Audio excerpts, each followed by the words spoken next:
My mom married a convicted murderer and expects me to think he's innocent and want a relationship with him.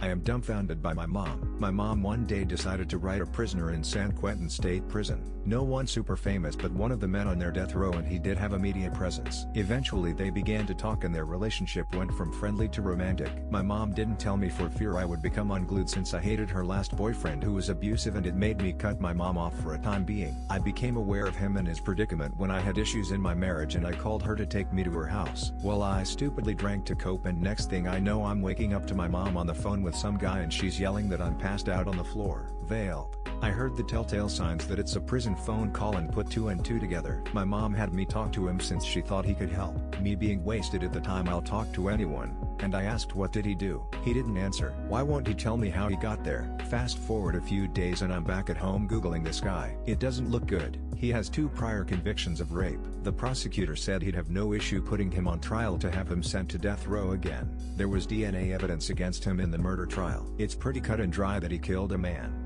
My mom refuses to see that. She firmly believes he was set up. She doesn't acknowledge the prior rape convictions and believes other members of his family have been brainwashed. If you mention anything that questions his trustworthiness, she gets pissed. One time my mom mentioned not trusting a plumber coming by, and my sister said, "Yeah, you trust a convicted murderer." My mom just went on a defensive tirade. She one day calls me and tells me she's getting married in a week. What? Okay, mom. You do. Then she asks my sister about life insurance policies. She was looking to get them both life insurance policies immediately after the wedding. Thank goodness California doesn't let convicts get to be the beneficiary of life insurance policies. So, yeah, I think he may have been plotting a scheme for a quick payout in the event of my mom's convenient demise, but failed to realize it couldn't work with state law. My mom has been so nutty that now she took it upon herself to get Father's Day cards from my sister and I to sign. This man is not a father to me. At best he's an acquaintance. He is interested in relationships with us, but I don't trust him and I can only question his motives. I'm stuck in this place of trying to find a balance between having a decent yet distant relationship with this person so I can maintain somewhat of a relationship with my mom, yet still giving a shit about reality and not becoming one of those people who live and breathe denial. My mom has never been so nutty about a man before. This is a woman who mocks Scott Peterson supporters yet married and fully supports one of his own prison mates. So yeah, I need to tell someone this. Thanks for letting me vent.